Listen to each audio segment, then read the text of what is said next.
Watch this.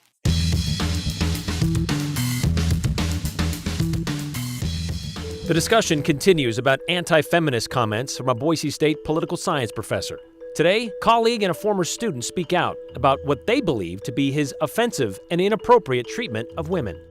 Idahoans across the state made sure their neighbors didn't go without this Thanksgiving. But even with all those donations, is there enough to get our food banks through the rest of the holiday season? It was an odd request from our healthcare systems last month. Thanks to not only product shortages, but supply chain problems, they were leaning into the community for help getting crutches. And boy, did they get help. While there doesn't seem to be any change to the employment status of Boise State professor Scott Yenner, the reaction to his comments made about women in the workplace or even in college has also continued in a steady stream. Social media threads, open letters, op-ed pieces in local papers. Quick refresh. Last month, Dr. Yenner spoke at a national conservatism conference in Orlando and said things like, "Our independent women seek their purpose in life in mid-level bureaucratic jobs," and "They are more medicated, meddlesome, and quarrelsome than women need to be," and "More successful men will mean more happy citizenry and a stronger nation." 15 minutes of thoughts like that. Basically, he believes women have been more damaged by wanting to have a career in lieu of or in addition to a family. As we said, reaction has been swift and widespread from across the country, from the community, and from his colleagues. Yesterday, we heard from a colleague of Dr. Yenner's, a woman, Dr. Joanne Leidy, who graduated with a chemical engineering degree in 1982 and is now the dean of the College of Engineering at Boise State University. And she also happens to be a wife and a mother. Well, today we're narrowing our focus a bit to a colleague within the political science department. Dr. Stephen Udick has been at Boise State since 2015. He earned his tenure last year, which is why he says he felt safe enough to say something about Dr. Yenner's comments on social media. He began a thread with the words, "It's probably beyond time for me to talk about my colleague, Scott Yenner." He called Yenner's comments hateful, offensive, and unsurprising. And he would support the university investigating and bringing some sort of disciplinary action against the tenured professor. If we want a great nation, we should be preparing young women to become mothers, not finding every reason for young women to delay motherhood until they are established in a career or sufficiently independent.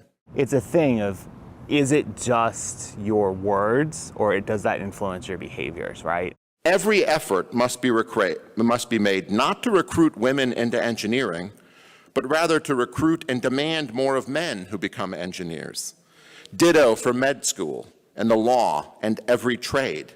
You know, you can make those connections there that maybe this is influencing his behavior, right? If you don't think they should be in the workforce, why would you think they should be in college, right? Do you think that's the situation with Dr. Yenner right now? Do you think his opinions and what he says has influenced his behavior?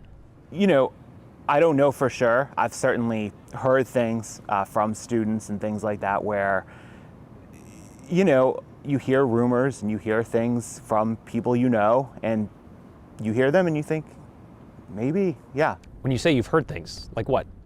I've heard things from that people have noticed that they seem that women are treated differently in his class, right? I've heard suggestions that, you know, small things but still kind of offensive things, like he calls women sweetie in class and things like that, right? How long have you heard these stories? Years. So why speak out now? Speak out now because I'm in a position where, you know, there's not going to be a lot of consequences for me in saying something. We need a university and a culture here at Boise State where everyone feels welcome. You know, we're in a situation where I don't want any faculty members' comments to make certain groups of people, whether it's women, people of color, people based on their religion, sexual orientation, anything like that, to feel uncomfortable attending school here, because that's not the type of place where I'd want to work. That's not a community I'd want to be a part of, is one that's not inclusive. When there are faculty members saying these things, it can damage a lot of that work, really good work that's being done by university administration to try to get a more diverse and inclusive campus.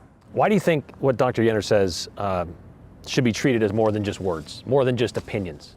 I think because he's in a position of authority over the group that he's talking about, right? He is teaching courses with women who want to go into the workforce and they want to be successful in their careers. He's in a position of power. Yeah, he's absolutely in a position of power. He's not just in a position of power over women who are students, he's a tenured faculty member, and we have women on our faculty who aren't tenured.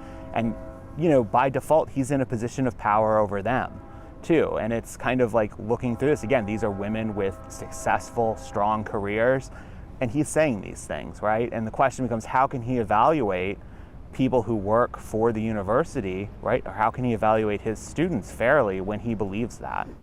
These are all very good questions. And something else Dr. Yudick said during our discussion today stood out to me. He said, I can't imagine what it would be like to be a student in his class as a young woman or a woman of any age. And neither could we until we spoke with one of those women. Kristen Jackson works for Boise State Public Radio. In fact, she's worked for the university since 2004. But back in 2009, she was also working toward her political science degree at the school. Now, having a full-time job and going to school at the same time meant she had to take classes at night. And one of those was a required course that was taught by Dr. Yenner. She knew it was going to be a tough class. She'd heard his reputation, and she says she's learned a lot about political theory in that class. But other than that, Kristen says she can't really say anything else nice about it. And what's come out this week, she says, doesn't shock her. He was just awful as a professor. I remember the very first day of class, and he went around the room and he purposely called all the women Ms. whatever, and he'd pick a last name, but he wouldn't say your last name. So my last name's Jackson. So instead of calling me Ms. Jackson, he would call me Miss Johnson. And if I corrected him, he would tell me it didn't matter because it wasn't really my last name anyway, it was my husband's. Okay. Some students have reported, like, he referred to the women in the class as sweetie sometimes. Oh yeah, I forgot about that. Yeah. Yep, sweetie, honey, dear. Wow. Mm-hmm. But never any sort of terms of endearment, as they say, for a man. No, the men were always called by their first name. Always. In that same first class, he said, anyone who works full-time, raise your hand. So it was a night class. Almost everybody raised their hand. And he said, you're all going to fail. So, okay. He said, now tell me who has kids. And everyone raised their hands. And he said, now if you're the dad, put your hand down. And the men all put their hands down. He goes, the rest of you, you're going to fail this class. Why? Why did he say that? Because the class was so rigorous that you couldn't possibly be a mother and pass the class.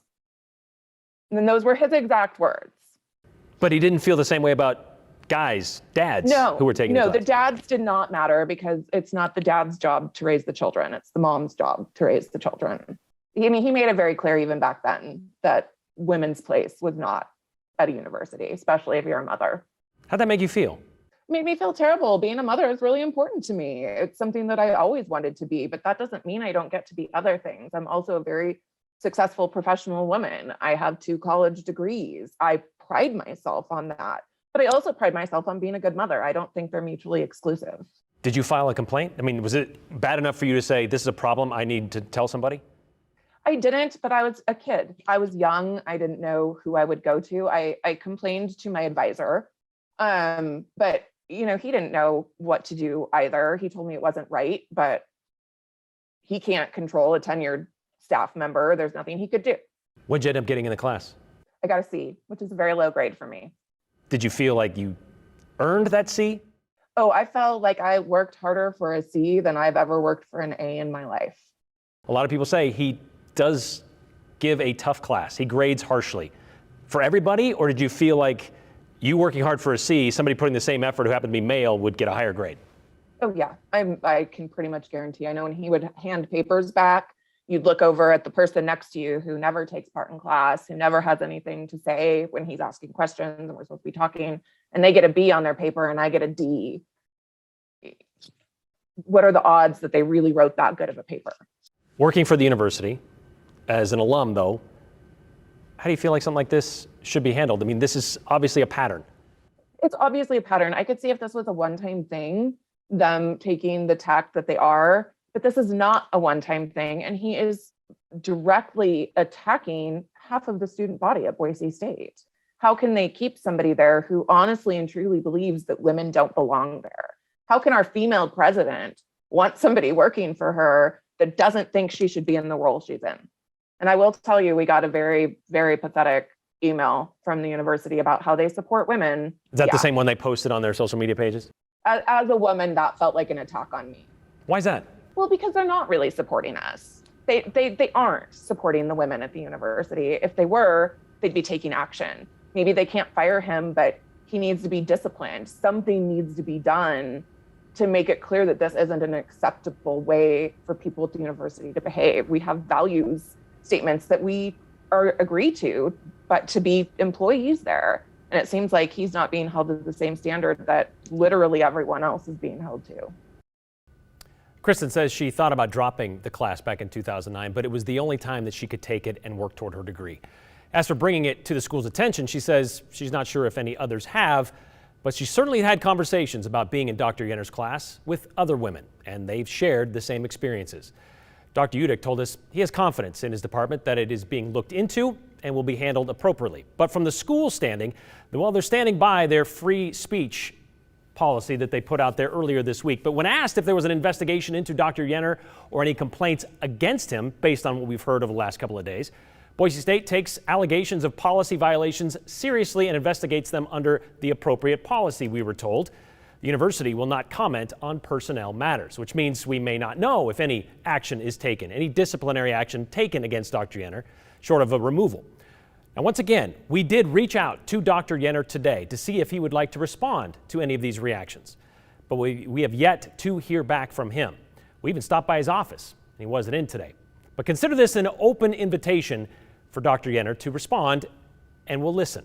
But just listening to what Kristen had to say this afternoon about a class she took back in 2009, about women being referred to as sweetie and dear and hun in class, in a university class, I had to tell her it was uncomfortable for me to even hear that. It was angering a bit. So sure, we can imagine how it must have felt, according to Dr. Udick, but unless we actually lived it, as a woman, we'll never really know.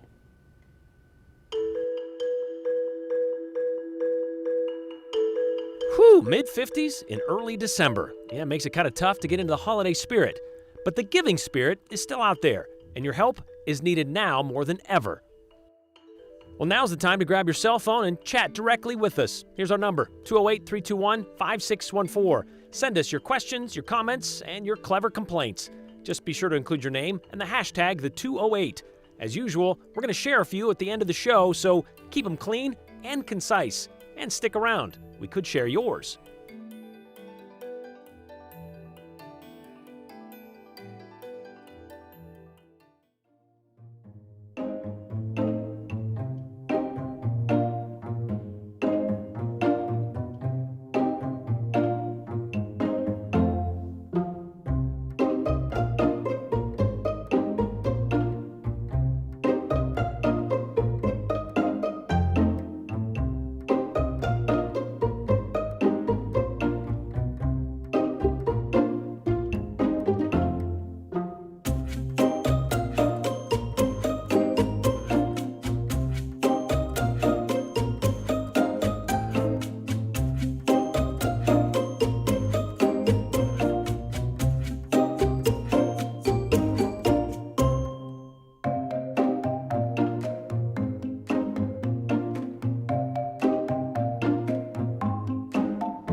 Check, 5, 4, 3, 2, 1, check.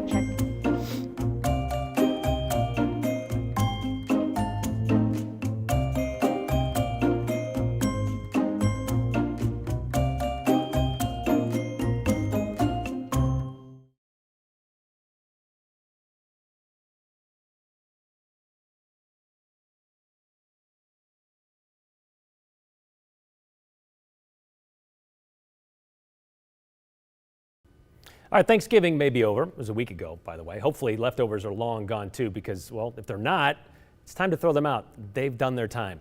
But just because you've run out of ways to use turkey in a recipe doesn't mean you can't come up with ways to keep the giving of Thanksgiving going. The Idaho Foodbank says they were able to provide food for 2 million meals over Thanksgiving. It's all thanks to generous donations from our community. But the number of hungry families in Idaho continues to go up, and donations are needed, very much needed, heading into the holiday season, or the rest of the holiday season, that is. And even longer after that. So what do they need and how can you help? Here's Katya Stepovic. It's the season of giving, and Idahoans did just that throughout the last month, including Thanksgiving. Everyone came together so that we could really provide a lot of food out into the community in November. In fact, we were able to provide enough food for more than 2 million meals across the state. Since the start of the pandemic back in 2020, the Idaho Foodbank went from serving nearly 180,000 to almost 200,000 families a month. But they say they're starting to see some progress. Although we still are above pre-pandemic numbers in terms of people that are seeking assistance, that number has come down from the peak of the pandemic. So this holiday season, we provided just about the same amount of food as we did last year, and we're really fortunate to be able to do that and really meet people where they are. The hope is that that continues. The aim in December is to also provide food for 2 million meals throughout the state. We, of course, want to provide some of those holiday foods that people may be used to, but we're also really focused on providing the nutritious food that people need to really thrive. So lots of fresh produce, and for canned items, making sure that it's low in sodium or it's in juice versus in sugar. Because holiday season or not, food insecurity is still high in the Gem State. We think of the need in Idaho. 1 in 9 Idahoans may be experiencing hunger, and that includes 1 in 8 of our kiddos. And so, for those parents out there, or for all of us who have gone through school, if you think of a classroom and you had all those children stand up in your average classroom, that means that 2 or 3 of those kids are experiencing hunger. We feel like we're on track right now, but it's important that we continue to seek the support that we can so that we can provide not just holiday food and food during this season, but really well into the spring when a lot of times those food and fund donations drop off. All right, that part about the kids always gets me, Katya. Okay, so this is the age-old question when it comes to this time of year. Would they prefer canned goods, people donate, or money?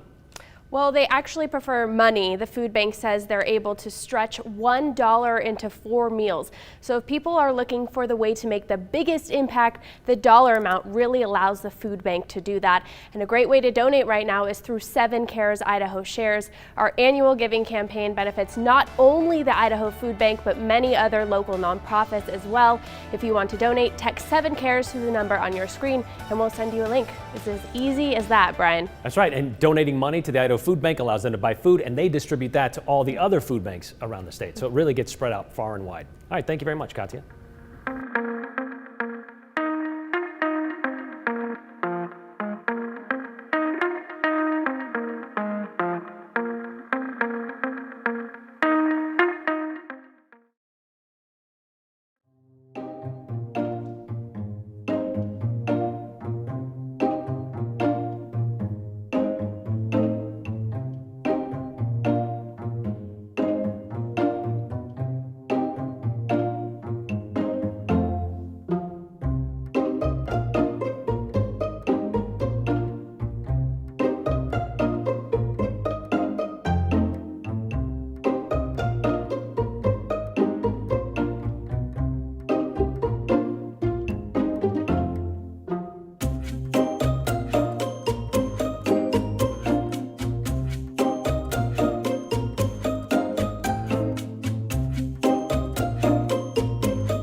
We're seeing a lot of scenes like that with fog in the mornings, especially in the western Treasure Valley. Well, the evening rush is on, or should I say the evening crawl is on along the connector as we look west, and you can see that layer of haze as we've got the inversion still in place, trapping some pollution and smoke down the valley, but really not too bad visibility-wise and certainly not bad temperature-wise. We've seen highs again today back up in the low 50s on the second day of December. Normal is 42, so 10 degrees above average. And around the rest of southwest Idaho, temperatures were even warmer in the higher elevations. 56 in Stanley, 59 in Twin Falls, and 50s across the Treasure Valley once again. Well, this pattern continues for yet another day, and in fact, the air stagnation advisory under this high pressure ridge extends from eastern Oregon into the Treasure Valley and the west central mountain valleys for one more day.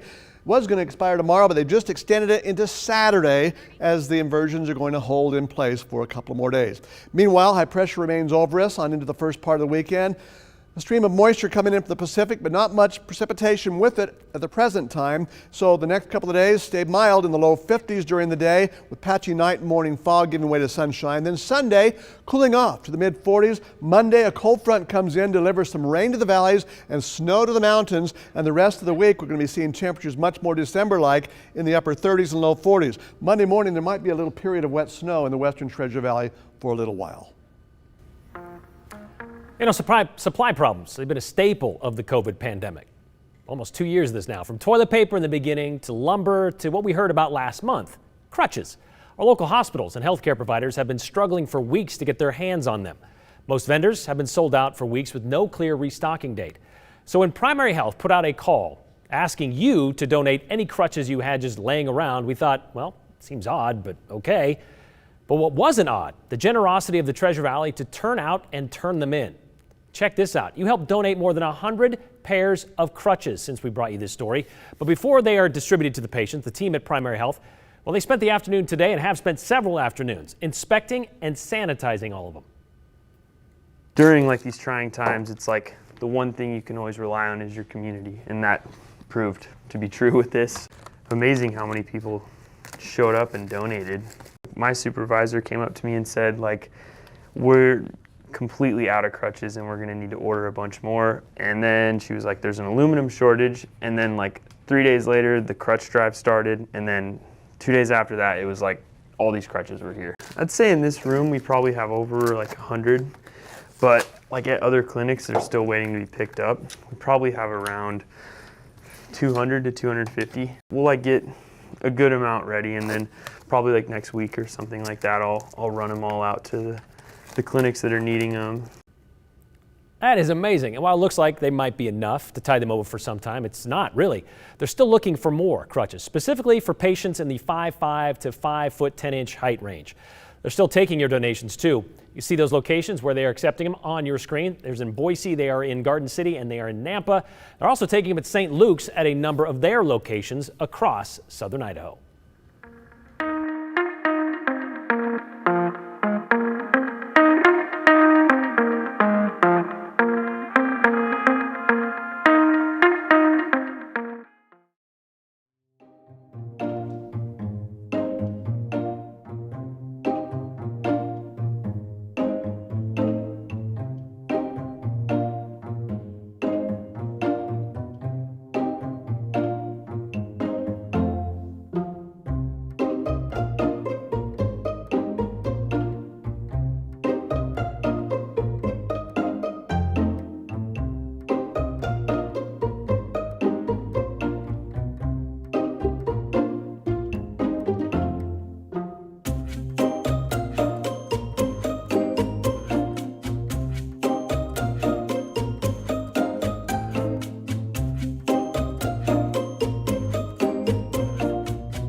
All right, just a reminder, you can catch any episode of the 208 that you miss when it airs at 5. You can watch it on our YouTube channel, KTVB's YouTube channel. And even while you're watching it, you can still send us text messages while you're watching it on YouTube. Text messages like these that we got today during today's show from Bill. University faculty tenure, not a license to do anything you want without repercussions. It is intended to give faculty freedom to teach the material they believe is important without interference from administrators. There's no protection that allows discrimination, that is, against any group. We're going to be talking a little bit more about tenure coming up tomorrow, so stay tuned for that. I'm an alum of Boise State and a female. This professor is a disgrace to the university. I certainly won't be supporting BSU anymore, nor encouraging future students, says Sue in Boise. And this one, would BSU also stand behind a professor that states blacks are quarrelsome and the Jewish people should not be trained as engineers? Just wondering if derogatory comments about women fall into the freedom of speech, but racist ones do not. Boise State not terminating Dr. Yenner's. Boise State encouraging misogyny, and they need to be ashamed. So to their credit, they may be doing that. They're just not telling us about it, and we may find out a little bit later about that. I love that Brian balances his computer on 2 coffee cups. Necessity is the mother of invention, says Jane. Mother, she points out. Yep. When the pandemic hit, we had to use these because nobody likes that zoom shot up somebody's nose, right? That's right. We'll see you tomorrow.